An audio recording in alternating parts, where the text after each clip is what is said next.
नमस्कार दोस्तों, आज सुनते हैं महात्मा गांधी की आत्मकथा सत्य के प्रयोग का अगला भाग, यानी 29वां भाग, 29वां वीडियो, 29 वीडियो, एपिसोड नंबर 29। इसका शीर्षक है पहाड़ जैसी भूल।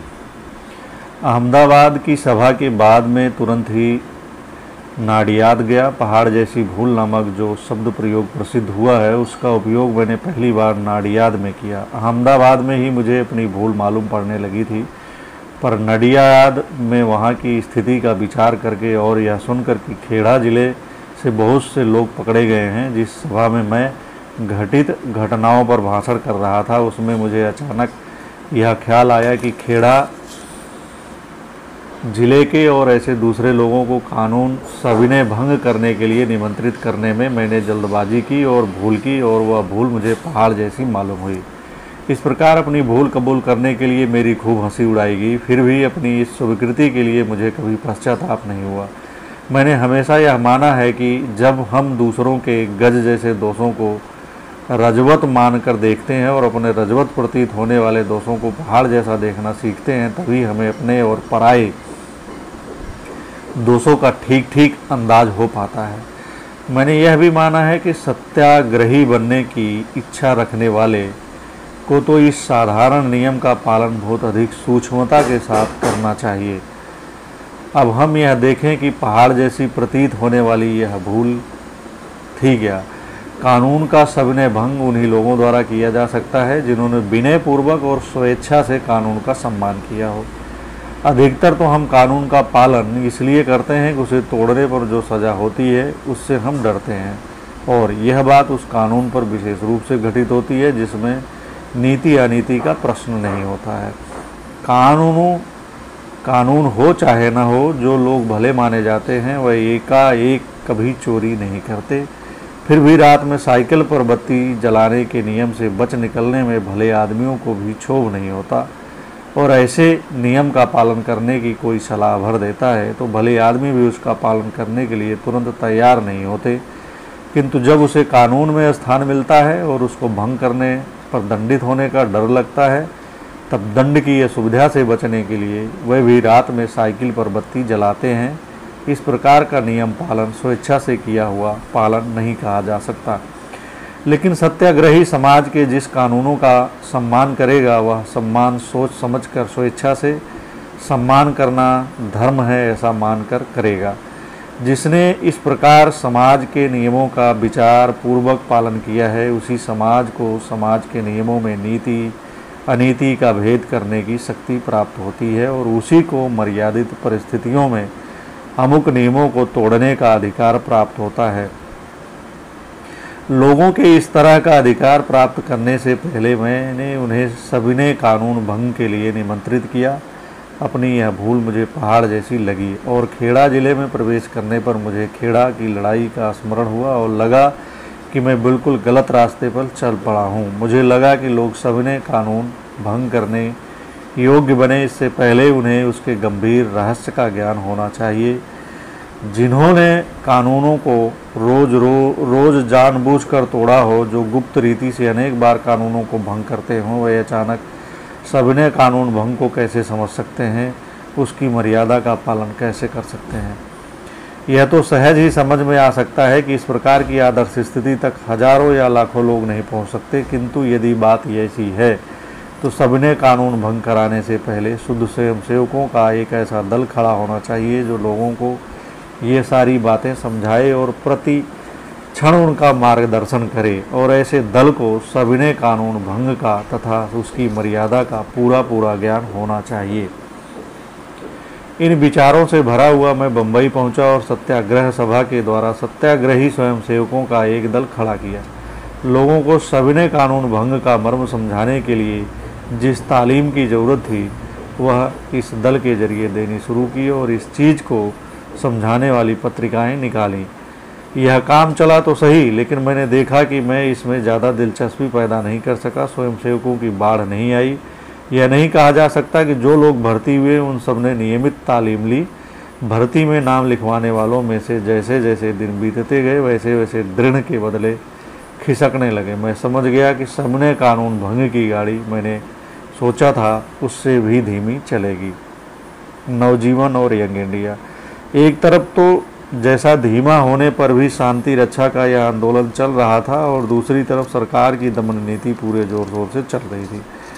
पंजाब में उसके प्रभाव का साक्षात्कार हुआ। वहाँ फौजी कानून यानी नादिरशाही शुरू हुई। नेतागण पकड़े गए। खास अदालतें नहीं थी बल्कि केवल गवर्नर का हुक्म बजाने का साधन बनी हुई थी। उन्होंने बिना सबूत और बिना शहादत के लोगों को सजाएं दी। फौजी सिपाहियों के निर्दोष लोगों को कीड़ों की तरह पेट के बल चलाया। इसके सामने जलियांवाला बाग का घोर हत्याकांड तो मेरी दृष्टि में किसी गिनती में नहीं था। यद्यपि आम लोगों का और दुनिया का ध्यान इस हत्याकांड ने ही खींचा था।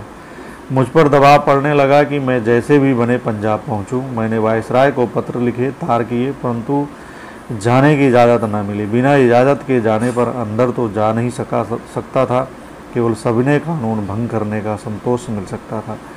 मेरे सामने यह विकट प्रश्न खड़ा था कि इस धर्म संकट में मुझे क्या करना चाहिए। मुझे लगा कि निषेधाज्ञा का अनादर करके प्रवेश करूंगा तो वह विनयपूर्ण अनादर न माना जाएगा। शांति की जो प्रतीति मैं चाहता था वह मुझे अब तक हुई नहीं थी। पंजाब की नादिरशाही ने लोगों की अशांति को अधिक भड़का दिया था।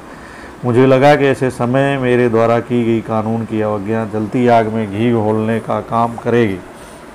अतएव पंजाब में प्रवेश करने की सलाह को मैंने तुरंत माना नहीं। मेरे लिए यह निर्णायक एक कड़वा घूट था। पंजाब से रोज अन्याय के समाचार आते थे और मुझे रोज सुनना तथा दांत पीस कर रह जाना पड़ता था। इतने में मिस्टर हर्निमैन को, जिन्होंने कार्निकल की एक प्रचंड शक्ति बना दिया था, सरकार चुरा ले गई और जनता को इसका पता तक न चलने दिया। इस चोरी में जो गंदगी थी उसकी बदबू मुझे अभी तक आया करती है। मैं जानता हूं कि मिस्टर हर्निमैन अराजकता नहीं चाहते थे। मैंने सत्याग्रह समिति की सलाह के बिना पंजाब सरकार का हुक्म तोड़ा। यह उन्हें अच्छा नहीं लगा था। सबने कानून भंग को मुलतवी करने में वह पूरी तरह सहमत थे। उसे मुलतवी रखने का अपना निर्णय मैंने प्रकट किया। इसके पहले ही मुलतवी रखने की सलाह देने वाला उनका पत्र मेरे नाम रवाना हो चुका था और वह मेरा निर्णय प्रकट होने के बाद मुझे मिला। इसका कारण अहमदाबाद और मुंबई के बीच का फासला था। तो उनके देश निकालने से मुझे जितना आश्चर्य हुआ उतना ही दुख भी हुआ। इस घटना के कारण क्रॉनिकल के व्यवस्थापकों ने उसे चलाने का बोझ मुझ पर डाला। मिस्टर ब्रेलवी तो थे ही, इसलिए मुझे अधिक कुछ करना नहीं पड़ता था। फिर भी मेरे स्वभाव के अनुसार मेरे लिए वह जिम्मेदारी बहुत बड़ी हो गई थी, किंतु मुझे यह जिम्मेदारी अधिक दिन तक न उठानी पड़ी। सरकार की मेहरबानी से क्रॉनिकल बंद हो गया। जो लोग क्रॉनिकल की व्यवस्था के कर्ता धर्ता थे वही लोग यंग इंडिया की व्यवस्था पर भी निगरानी रखते थे।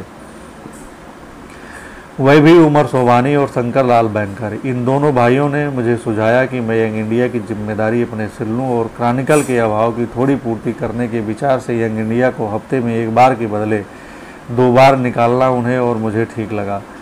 मुझे लोगों को सत्याग्रह का रहस्य समझाने का उत्साह था। पंजाब के बारे में मैं और कुछ नहीं तो कम से कम उचित आलोचना तो कर ही सकता था और उसके पीछे सत्याग्रह रूपी शक्ति है, इसका पता सरकार को था ही। अतएव इन मित्रों की सलाह मैंने स्वीकार कर ली। किंतु अंग्रेज़ों के द्वारा जनता को सत्याग्रह की शिक्षा कैसे दी जा सकती थी? गुजरात मेरे कार्य का मुख्य क्षेत्र था। इस समय भाई इंदुलाल याज्ञिक, उमर सोबानी और शंकर लाल बैंकर की मंडली में थे। वह नवजीवन नामक गुजराती मासिक चला रहे थे। उसका खर्च भी उक्त मित्र पूरा करते थे। भाई इंदुलाल ने और उन मित्रों ने यह पत्र मुझे सौंप दिया और भाई इंदुलाल ने इसमें काम करना भी स्वीकार किया। इन मासिक को साप्ताहिक बनाया गया। इस बीच क्रॉनिकल फिर जी उठा, इसलिए यंग इंडिया पुनः साप्ताहिक हो गया और मेरी सलाह के कारण उसे अहमदाबाद ले जाया गया। 2 पत्रों के अलग अलग स्थानों से निकलने में खर्च अधिक होता था और मुझे अधिक कठिनाई होती थी। नवजीवन तो अहमदाबाद से ही निकलता था। ऐसे पत्रों के लिए स्वतंत्र छापाखाना होना चाहिए। इसका अनुभव मुझे इंडियन ओपिनियन के संबंध में हो ही चुका था। इन पत्रों के द्वारा मैंने जनता को यथाशक्ति सत्याग्रह की शिक्षा देना शुरू किया। पहले दोनों पत्रों की थोड़ी ही प्रतियां खपती थीं, लेकिन बढ़ते बढ़ते ही 40,000 के आसपास पहुंच गई। नवजीवन के ग्राहक एकदम बढ़े, जबकि यंग इंडिया के धीरे धीरे बढ़े। मेरे जेल जाने के बाद उसमें कमी हुई और आज दोनों कि ग्राहक संख्या 8,000 के नीचे चली गई है। इन पत्रों में विज्ञापन न लेने का मेरा आग्रह शुरू से ही था। मैं मानता हूं कि इससे कोई हानि नहीं हुई और इस प्रथा के कारण पत्रों के विचार स्वातंत्र्य की रक्षा करने में बहुत मदद मिली। पंजाब में जो कुछ हुआ उसके लिए अगर सर माइकल ओडवायर ने मुझे गुनाहगार ठहराया था तो वहाँ के कोई नए युवक फौजी कानून के लिए भी मुझे गुनाहगार ठहराने में हिचकिचाते ना थे। क्रोधवेश में भरे इन लोगों की दलील यह थी कि यदि मैंने सविनय कानून भंग को मुलतवी ना किया होता तो जलियांवाला बाग का कत्लेआम कभी ना होता और न फौजी कानून ही जारी होता। किसी ने तो यह धमकी भी दी कि मेरे पंजाब जाने पर लोग मुझे जान से मारे बिना न रहेंगे, किंतु मुझे तो अपना कदम उपयुक्त मालूम होता था कि उसके कारण समझदार आदमियों में गलतफहमी होने की संभावना ही ना थी। मैं पंजाब जाने के लिए अधीर हो रहा था। मैंने पंजाब कभी देखा ना था। अपनी आंखों से जो कुछ देखने को मिले उसे देखने की मेरी तीव्र इच्छा थी और मुझे बुलाने वाले डॉक्टर सत्यपाल, डॉक्टर खिचलू तथा पंडित राम भजदत्त चौधरी को भी मैं देखना चाहता था। वह जेल में थे पर मुझे पूरा विश्वास था सरकार उन्हें लंबे समय तक जेल में रख ही नहीं सकेगी। मैं जब बम्बई जाता था तब बहुत से पंजाबी मुझसे आकर मिला करते थे। मैं उन्हें प्रोत्साहन देता था जिसे पाकर वे प्रसन्न होते थे। इस समय मुझ में विपुल आत्मविश्वास था, लेकिन मेरा जाना टलता जाता था। वाइसराय लिखाते रहते थे कि अभी जरा देर है। इस बीच हंटर कमेटी आई। उसे फौजी कानून के दिनों में पंजाब के अधिकारियों द्वारा किए गए कारनामों की जांच करनी थी। दीनबंधु इंड्रूज वहां पहुंच गए थे। उनके पत्रों में हृदय द्रावक वर्णन होते थे। उनके पत्रों की ध्वनि यह थी कि अखबारों में जो कुछ छपता था फौजी कानून का जुल्म उससे कहीं अधिक था। पत्रों में मुझ में पंजाब पहुंचने का आग्रह किया गया। दूसरी तरफ मालवीय जी के भी तार आ रहे थे कि मुझे पंजाब पहुंचना चाहिए। इस पर मैंने वायसराय को फिर तार किया। उत्तर मिला, आप फला तारीख को जा सकते हैं। मुझे तारीख ठीक याद नहीं है पर बहुत करके यह 17 अक्टूबर थी। लाहौर पहुंचने पर जो दृश्य मैंने देखा वह कभी भुलाया नहीं जा सकता। स्टेशन पर लोगों का समुदाय इस कदर इकट्ठा हुआ था मानो बरसों के बिछोह के बाद कोई प्रियजन आ रहा हो और सगे संबंधी उससे मिलने आए हों। लोग हर्षोन्नमत हो गए थे। मुझे पंडित राम भजदत्त चौधरी के घर ठहराया गया था। श्री सरला देवी चौधरानी पर, जिन्हें मैं पहले से जानता था, मेरी आवभगत का बोझ आ पड़ा था। आवभगत का बोझ शब्दों में जानबूझकर लिख रहा हूँ क्योंकि आजकल की तरह उस समय भी जहाँ मैं ठहरता था वहाँ मकान मालिक का मकान धर्मशाला सा हो जाता था। पंजाब में मैंने देखा कि बहुत से पंजाबी नेताओं के जेल में होने के कारण मुख्य नेताओं का स्थान पंडित मालवीय जी, पंडित मोतीलाल जी और स्वर्गीय स्वामी श्रद्धानंद जी ने ले रखा था। मालवीय जी और श्रद्धानंद जी के संपर्क में तो मैं भली भांति आ चुका था, पर पंडित मोतीलाल जी के निकट संपर्क में मैं लाहौर में ही आया। इन नेताओं ने और स्थानीय नेताओं ने, जिन्हें जेल जाने का सम्मान नहीं मिला था, मुझे तुरंत अपना बना लिया। मैं कहीं भी अपरिचित सा नहीं जान पड़ा।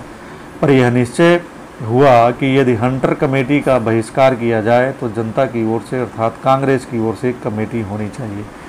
पंडित मालवीय जी, पंडित मोतीलाल नेहरू, स्वर्गीय चित्तरंजन दास, श्री अब्बास तैयब जी और श्री जयकरण को तथा मुझे इस कमेटी में रखा गया। हम 5 के लिए अलग अलग स्थानों में बट गए। इस कमेटी की व्यवस्था का भार सहज ही मुझ पर आ पड़ा था और चूंकि अधिक से अधिक गांवों की जांच का काम मेरे हिस्से में था, इसलिए मुझे पंजाब और पंजाब के गांव देखने का अलभ्य लाभ मिला। इस जांच के दौरान मैं पंजाबी की स्त्रियों से तो मैं इस तरह से मिला मानो मैं उन्हें युगों से पहचानता हूँ।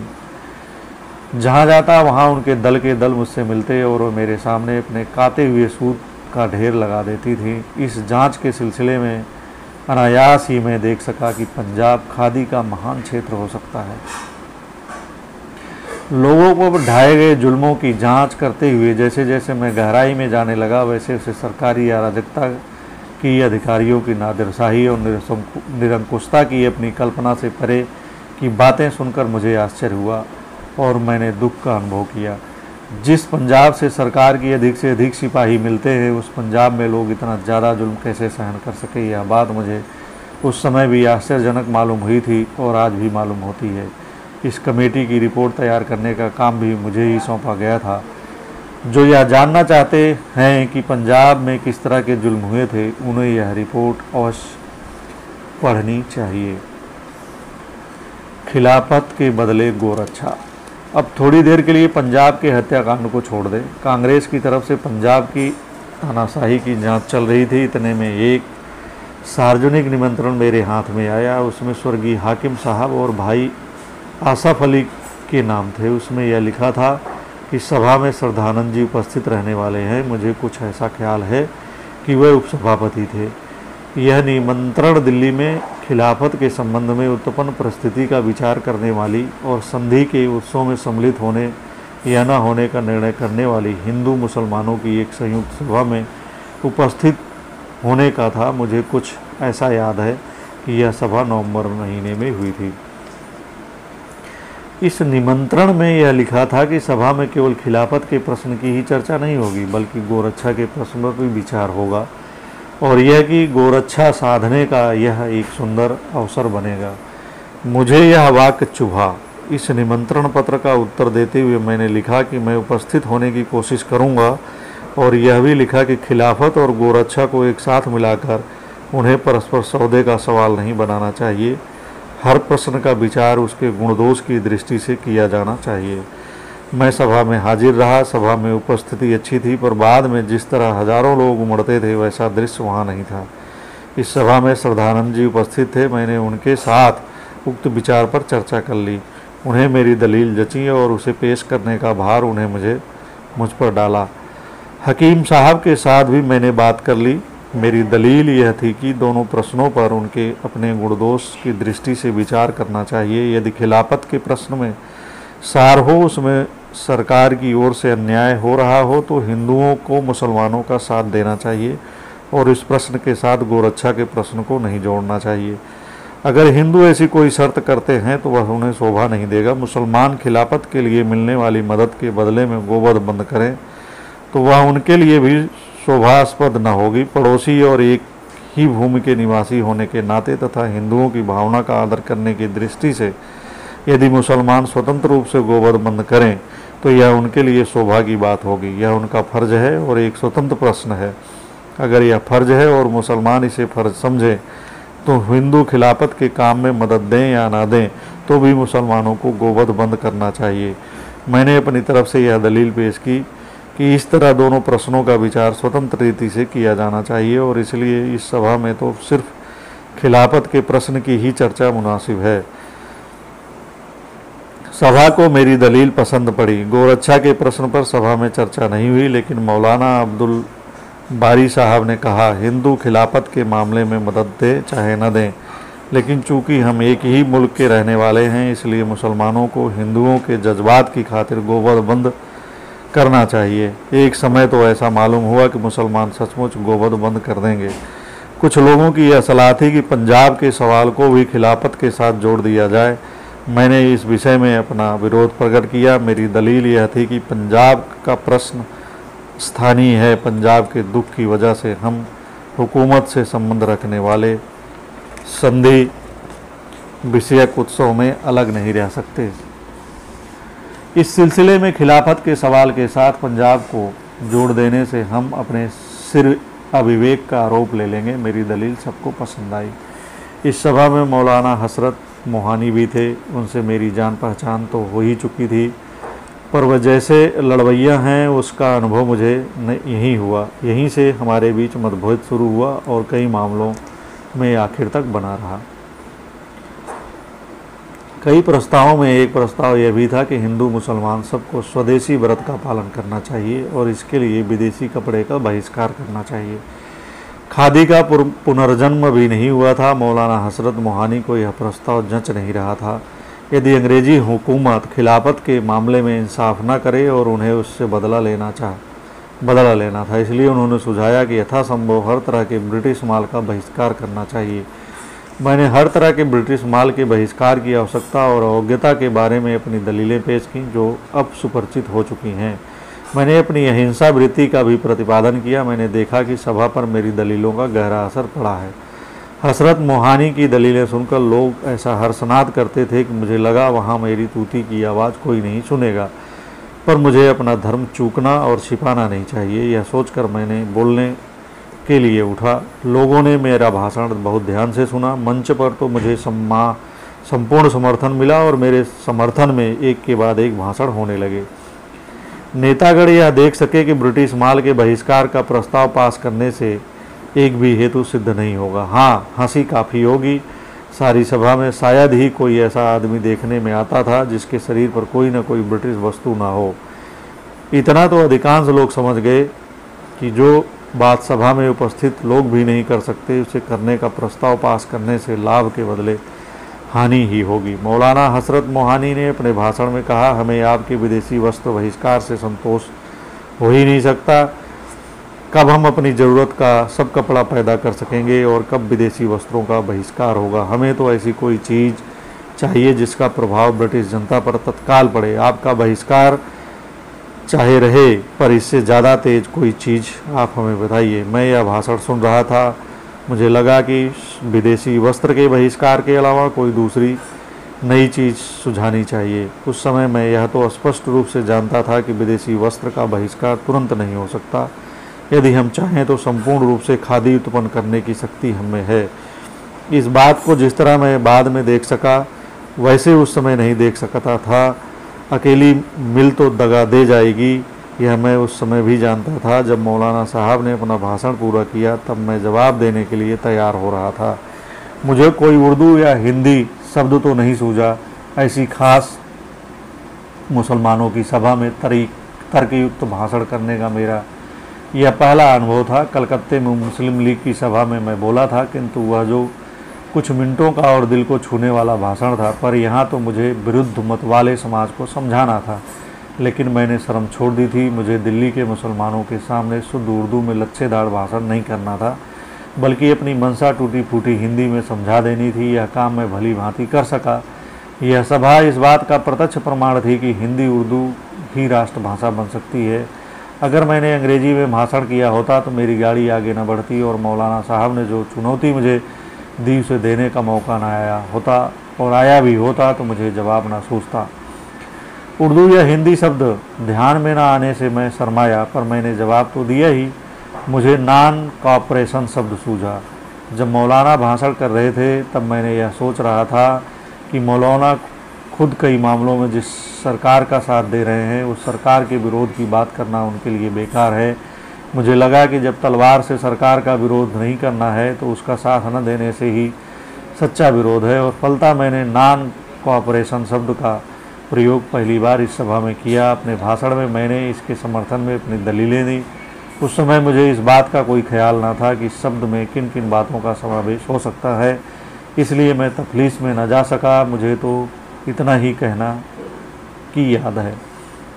मुसलमान भाइयों ने एक और भी महत्वपूर्ण निश्चय किया है। ईश्वर न करे, पर यदि कहीं सुलह की शर्तें उनके खिलाफ जाएं तो वह सरकार की सहायता करना बंद कर देंगे। मेरे विचार में यह जनता का अधिकार है। सरकारी उपाधियां धारण करने अथवा सरकारी नौकरियां करने के लिए हम बंधे हुए नहीं हैं। जब सरकार के हाथों खिलाफत जैसे अत्यंत महत्वपूर्ण धार्मिक प्रश्न के संबंध में हमें नुकसान पहुंचता है, तब हम उसकी सहायता कैसे कर सकते हैं। इसलिए अगर खिलाफत का फैसला हमारे खिलाफ हुआ तो सरकार की सहायता न करने का हमें हक होगा। पर इसके बाद इस वस्तु का प्रचार होने में कई महीने बीत गए। यह शब्द कुछ महीनों तक तो इस सभा में ही दबा पड़ा रहा। एक महीने बाद जब अमृतसर में कांग्रेस का अधिवेशन हुआ तो वहाँ मैंने असहयोग के प्रस्ताव का समर्थन किया। उस समय तो मैंने यही आशा रखी थी कि हिंदू मुसलमानों के लिए सरकार के खिलाफ असहयोग करने का अवसर नहीं आएगा। अमृतसर की कांग्रेस। फौजी कानून के चलते जिन सैकड़ों निर्दोष पंजाबियों के नाम की अदालतों के नाम के सबूत लेकर छोटी बड़ी मुद्दतों के लिए जेल में ठूस दिया था, पंजाब की सरकार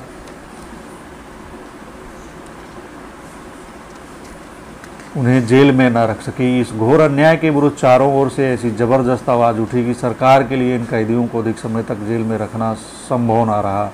अतएव कांग्रेस अधिवेशन के पहले बहुत से कैदी छूट गए। लाला हरकिशन लाल आदि सब नेता रिहा हो गए और कांग्रेस अधिवेशन के दिनों में अली भाई भी छूट कर आ गए। इससे लोगों में हर्ष की सीमा न रही। पंडित मोतीलाल नेहरू, जिन्होंने अपनी वकालत को एक तरफ रखकर पंजाब में ही डेरा डाल दिया था। कांग्रेस के सभापति थे स्वामी श्रद्धानंद जी, स्वागत समिति के अध्यक्ष थे।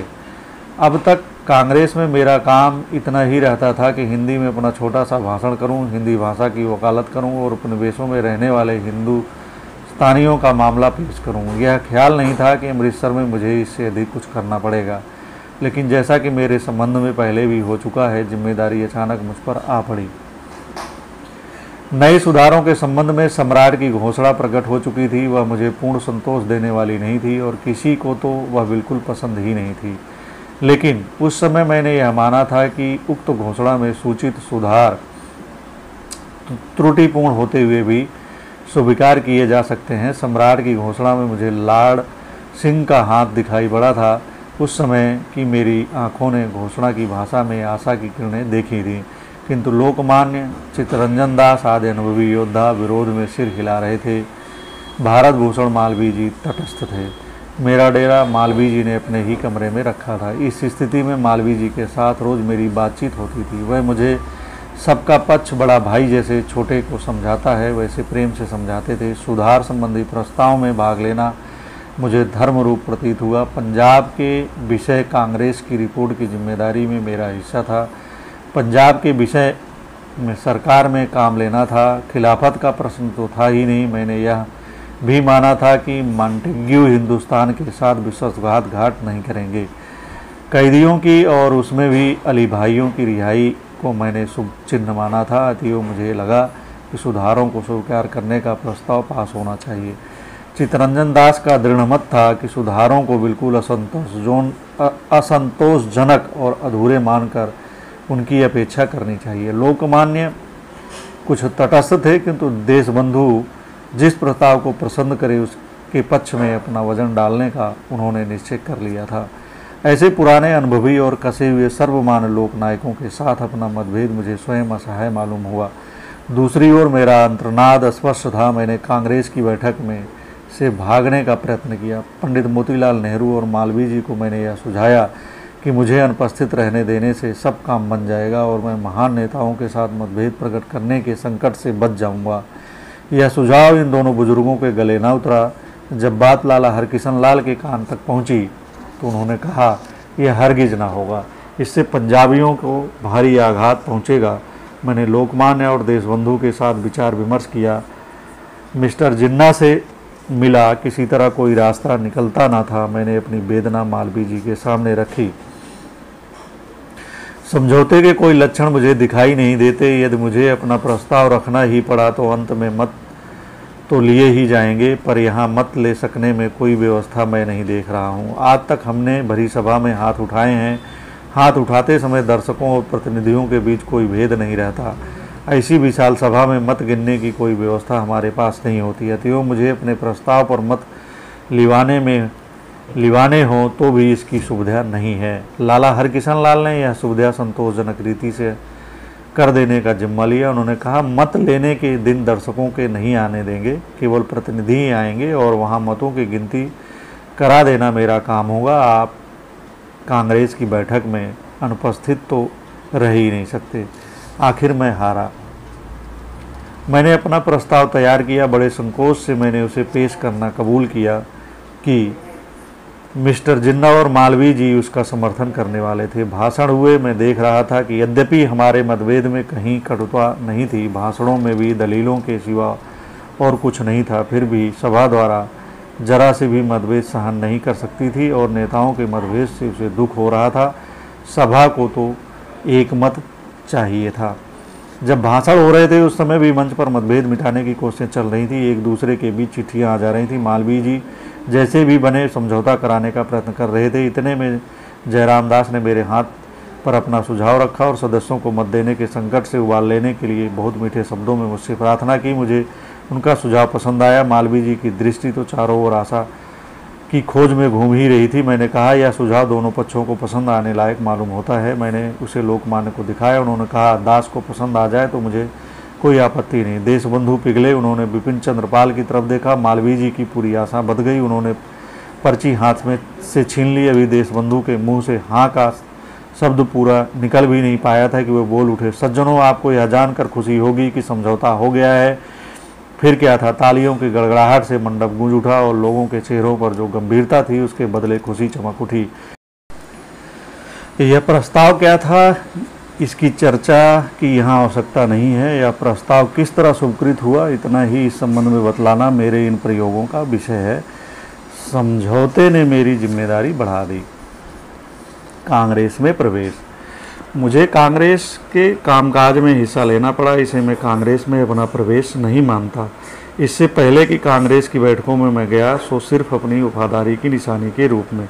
छोटे से छोटे सिपाही के काम के सिवा मेरा वहाँ दूसरा कोई कार्य हो सकता है, ऐसा पहले की बैठकों के समय मुझे कभी आभास नहीं हुआ था। न इससे अधिक कुछ करने की मुझे इच्छा हुई थी।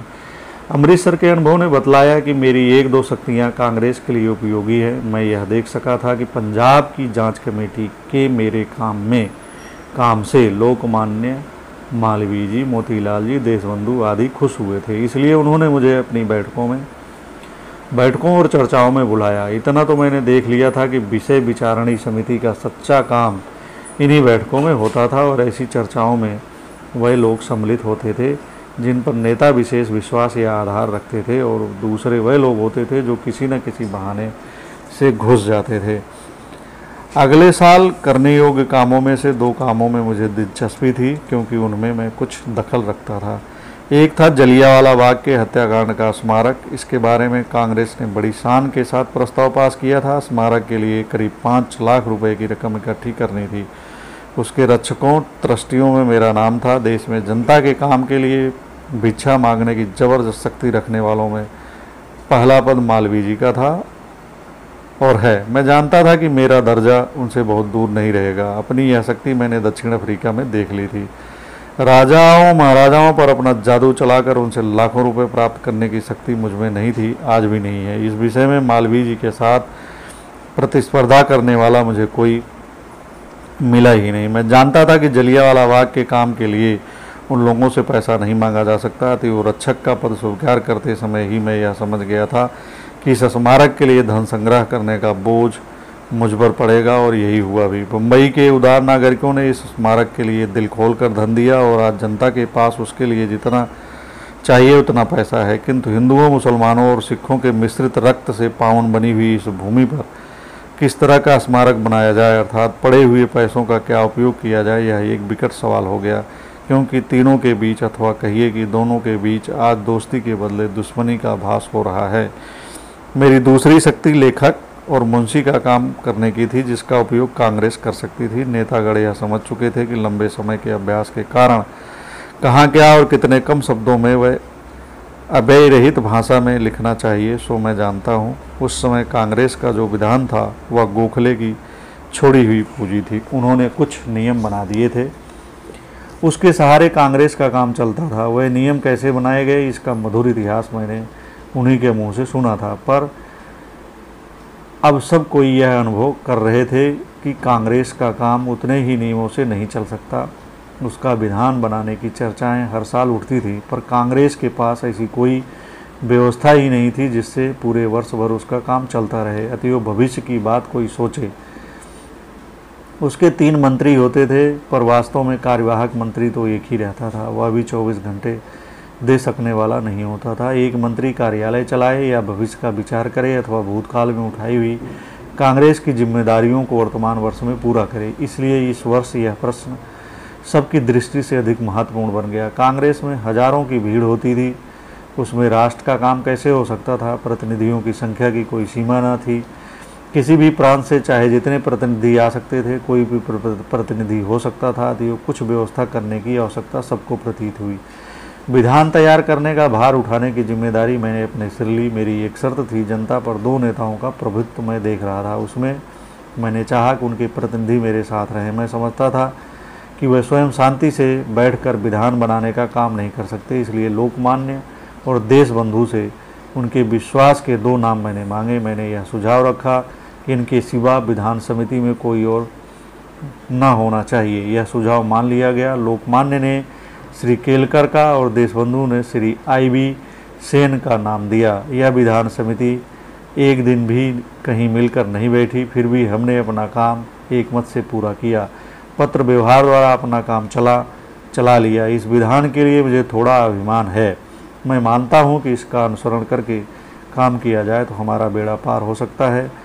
यह तो जब होगा तब होगा, परंतु मेरी यह मान्यता है कि इस जिम्मेदारी को लेकर मैंने कांग्रेस में सच्चा प्रवेश किया।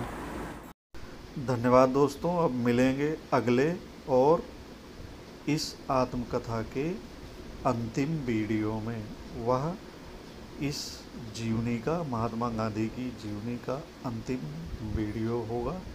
इस तरह पूरी जीवनी को 30 वीडियो में आप सबके समक्ष प्रस्तुत किया गया है। उम्मीद है कि यह सीरीज आपको पसंद आएगी, और यदि आपको अच्छा लगे तो चैनल को सब्सक्राइब करना, शेयर करना, मित्रों से इसकी चर्चा करना, इस पर अपनी राय देना नहीं भूलिएगा।